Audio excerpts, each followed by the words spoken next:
it's Holly Sargent. Today, I'm going to expose Broward County property taxes.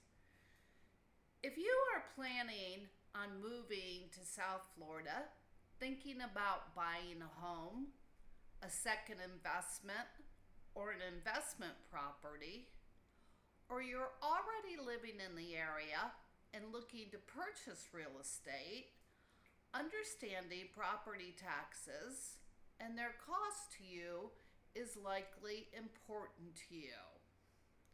Watch me expose Broward County property taxes. Property taxes are a levy based on real estate holdings by local governments. The tax is based on the estimated market value of the property. Normally, this is the sales price with some adjustments.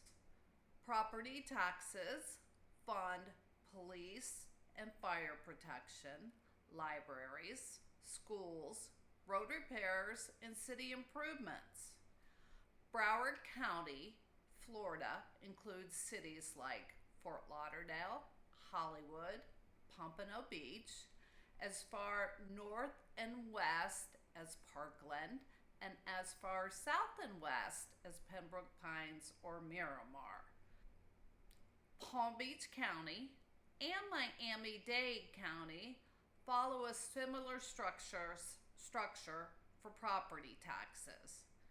The average property tax rate in Broward County is 1.987%. This is the millage rate. This amount varies depending on the city. Every city has a different millage rate at which property is taxed. Cities may, and often do, have assessments for improvements. An example of an assessment is that in Fort Lauderdale, we are currently paying an assessment for the police and the fire station's new facilities. We're going to use an average of 2% of the purchase price or market value to calculate taxes. Generally, your taxes will be slightly less, but if you use 2%, your bill will arrive less than what you anticipated. Exposure alert! Do not be fooled by property taxes that are low.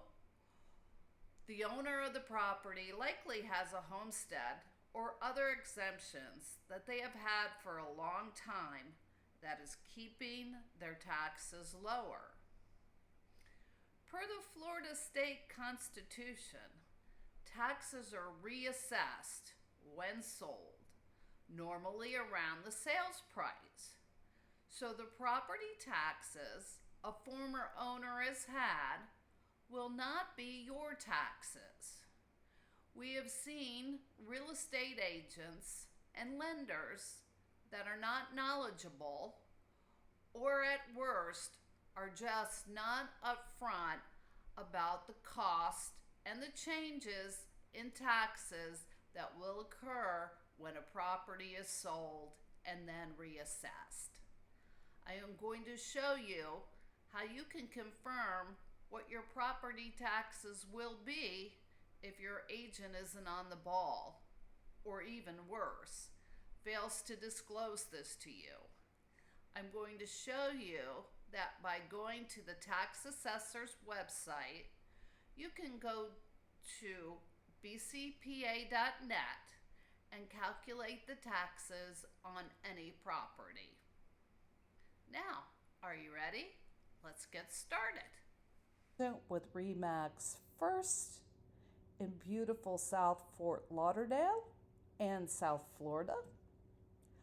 What we're doing today is we are calculating home buyers' property taxes. Now, I'm showing you how to do this on your own so you don't have to rely on your real estate agent or lender to calculate the taxes for you.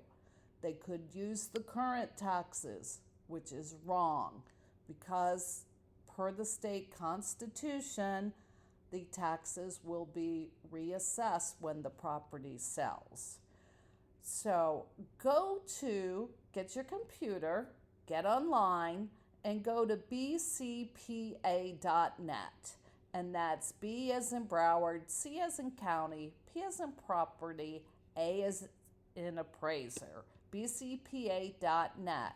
I'm going to show you how to calculate taxes, property taxes, on that new home you're buying. So first of all, select your city and enter your purchase price. Now I'm going to use the number 400,000, and you don't need a comma, just put in 400,000 or whatever number you want to use. I'm going to hit calculate. You will see the taxes come up to be $7,409. Now this is for Fort Lauderdale. Note here, millage rates are subject to change and different cities have different millage rates. If you use the number 2%, you will always be safe. 2% of 400,000 is $8,000 a year. You can see the calculation on the tax assessor's website comes out slightly lower, $7,409. So that is how you can figure out what your property taxes are going to be without relying on a lender or a real estate agent. Most of you, if you are buying this property for your primary residence, are going to be able to get a homestead exemption as long as you live in the property by January 1st of the year. If you close after the 1st of the year, you'll qualify for the next year. You can notice by checking homestead exemption that the taxes went down to $6,637 per year. So that is about an $800 a year savings for you. The most important thing about homestead is it caps your value. Your value cannot increase more than 3% per year. Also notice that we have different exemptions here. Widow, disabled, those are about $10 a year. That's not a lot. But if we go down to total and permanent disability, you can see that if you know somebody who's has a permanent disability exemption, that reduces that number to 0. So I hope that has been helpful to you. I will, in a future video, go over the portability estimator, and that is for someone who owns a home currently and wants to move their tax savings to a new home. That's a whole nother video. I appreciate you watching. If you learned something today, please share my video, and you're always welcome to reach out and ask me questions. My contact information is below. Thanks for watching.